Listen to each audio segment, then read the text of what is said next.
अभिवादन स्वीकार कीजिए दोस्तों। उनके ख़त और आप की 113वीं कड़ी 113th एपिसोड में आप सबका हार्दिक अभिवादन, अभिनंदन, आभार और स्वागत। बहुत इंटरेस्टिंग ख़त है और हमेशा की तरह इसको ध्यान से सुनिएगा। इसको एक तराजू पे रखेंगे और हम अपने आप को दूसरे तराजू पे रखेंगे, फिर देखेंगे। 17 जुलाई साल 1952। आदरणीय पंडित जी, प्रणाम। मुंदरजा जैल ख़त नूर चश्म कस्तूरी के लिए हज़रत किबला लाला जी साहब तहरीर करा रहे हैं। उसको पढ़कर सुना दीजिएगा और चाहें तो नकल भी रख लें। मुंदरजा जैल माने निम्नलिखित ख़त तहरीर करा रहे हैं यानी लिखवा रहे हैं। मुंदरजा जैल ख़त नूर चश्म कस्तूरी के लिए हज़रत किबला लाला जी साहब तहरीर करा रहे हैं। उसको पढ़कर सुना दीजिए और चाहें तो नकल भी रख लें। लाला जी साहब का डिक्टेट।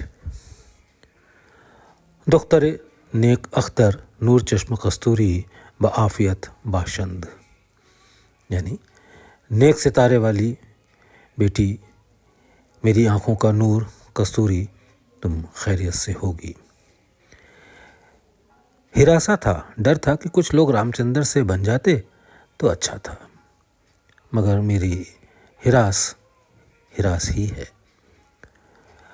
अभी उम्मीद कर सकता हूँ कि कुछ लोग बन जाएं, मगर रामचंद्र की मादी कमज़ोरी यानी जिस्मानी कमज़ोरी देखकर ये ख्याल पैदा होता है कि इस कदर बार यानी बोझ उसकी तंदुरुस्ती कैसे बर्दाश्त कर सकेगी।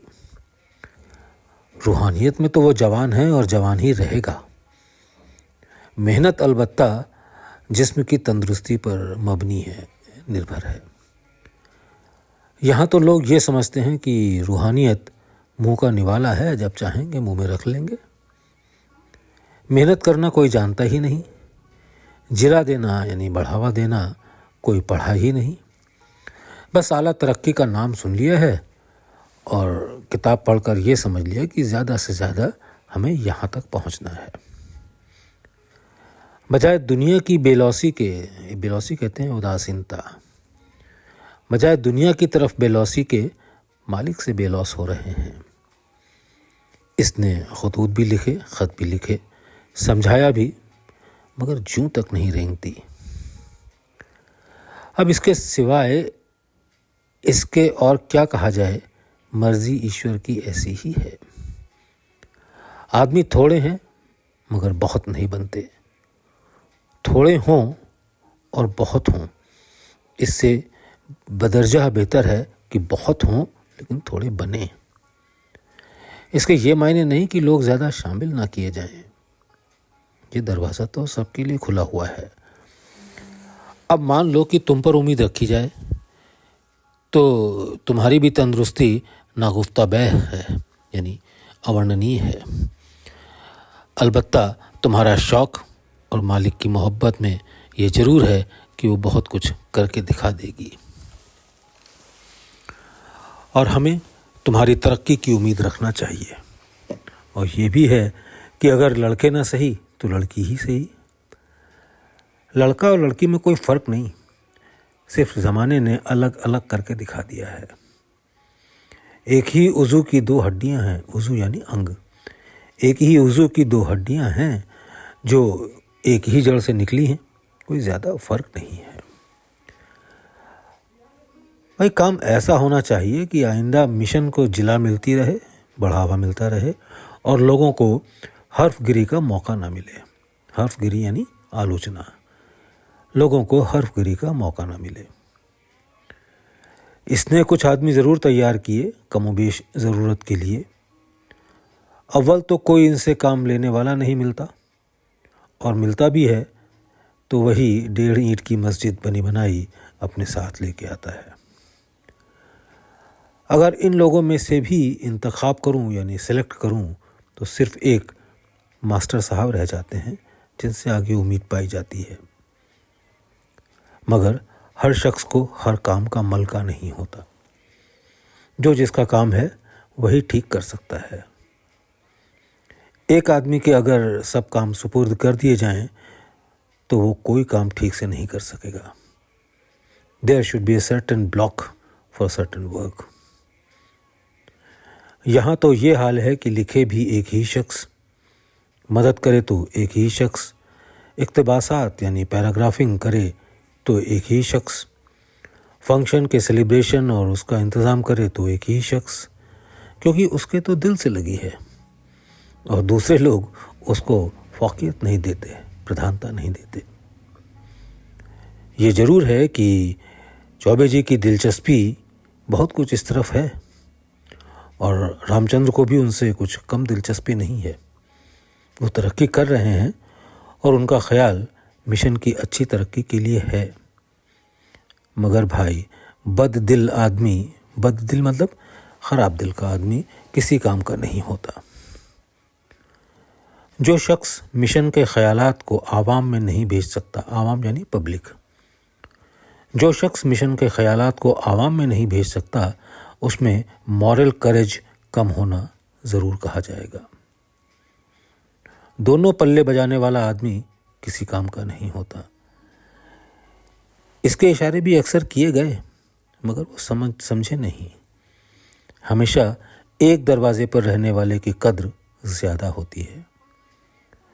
मैं तो भाई ऐसे आदमी को पसंद करता हूँ जैसा रामचंद्र, कि उसकी गर्दन पर कोई छुरी भी रख दे तो भी सही बात कहने से नहीं हटेगा। कुछ परवाह नहीं कि कोई खिलाफ हो या बुरा माने। नतीजा ये कि मुमकिन है कि उसके उसूल से मुवाफ़िक़त रखने वाले ना मिलें, यानी उसके उसूल के अनुकूलता लोग ना मिलें, मगर इसके ख़िलाफ़ कोई भी नहीं होता। यही पॉलिसी मैं चौबे जी से भी चाहता हूँ ताकि वो काम के बने और मददगार हों। फेथ उनमें है और डिसाइपल में होना भी चाहिए। चौबे जी को अपनी पॉलिसी बदलना चाहिए और हक बात कहने में कहीं नहीं चूकना चाहिए। ये भी एक तरीका है कि जिससे मिशन के उसूल लोगों तक पहुंच सकते हैं, और अगर खिचड़ी करके बताए गए तो वो कोई उसूल ही न रहा। उनको अपने ज़ाहिरी तरीके भी अच्छे और सूफियाना बनाने चाहिए। कम से कम 2 ही आदमी काम के बन जाएं, मास्टर साहब तो हैं ही, वो भी मुआबिन बने, मतलब सहयोगी बने। अब कहो तुम्हारी तरक्की की तारीफ़ कर दूं ताकि तुम्हारा भी जी खुश हो जाए। मैं समझता हूं कि तुम्हारी तारीफ़ इतनी ही बहुत है कि मैं तुमसे खुश हूं। आज सुबह शिद्दत तशनगी यानी प्यास की अधिकता, आज सुबह शिद्दत तशनगी रामचंद्र में इस कदर बढ़ी। किस बात की? काम लेने की, कि वह उसके ढंग जाने क्या क्या सोचने लगा। कहीं यह ख्याल था कि किसी को कुव्वते मुतख़यालिया यानी सोचने की शक्ति से काम लेने के लिए मिशन के लिए तैयार करूं। कहीं ये कि किसी और जरिए से मिशन की सोर्स सेवाएं ली जाएं और उसके पास तमाम उम्र यही काम रखा जाए। अब इसमें अपने आप को कौन कौन ऑफ़र करते हैं, इसमें कौन सी ताकत अच्छी है, सोच कर लिखें ताकि वही काम सुपुर्द किया जाए। और इसमें मेरी दोनों आँखें बराबर हैं, यानी लड़के और लड़कियां दोनों शामिल हैं। लड़कियां अलबत्ता कुछ रिस्ट्रिक्शन के साथ और लड़के किसी कदर आज़ादी के साथ। लिखिए चौबे जी, मामलात अहम, इनको सोचिए, पूछिए और लिखिए। ड्यूटीज़ मैं लगाऊंगा। डिक्टेट ख़त्म हुआ। आदरणीय पंडित जी, मज़कूर बाला यानी उपरोक्त ख़त लाला जी साहब लिखा रहे थे कि आपका लिफाफा मैं खतूत लड़कियों के ख़त मिल गया। उसमें कोई ऐसी चीज़ नहीं है जो जवाब देने के काबिल हो, और आपने जो मीटिंग वगैरह की है देखिए उनका क्या नतीजा निकलता है। लोग जिगरी कदम नहीं लेते और तलब व तड़प हकीकत के लिए कम है। कुरेद तो है ही नहीं। दुआगो रामचंद्र। मुकर्रर अर्ज़ ये है कि सहज मार्ग के 10 उसूलों की शरह जो किताब है उसका इंग्लिश ट्रांसलेशन आप शुरू कर दें। लिटरल और डायनेमिक होना चाहिए। दिवाचे का ट्रांसलेशन, दिवाचा कहते हैं प्रस्तावना को, दिवाचे का ट्रांसलेशन मेरे पास बहुत अच्छा मौजूद है। इसलिए ये बहुत अच्छा है क्योंकि इसमें इंग्लिश में स्वामी जी ने ही लिखवाया था। रामचंद्र।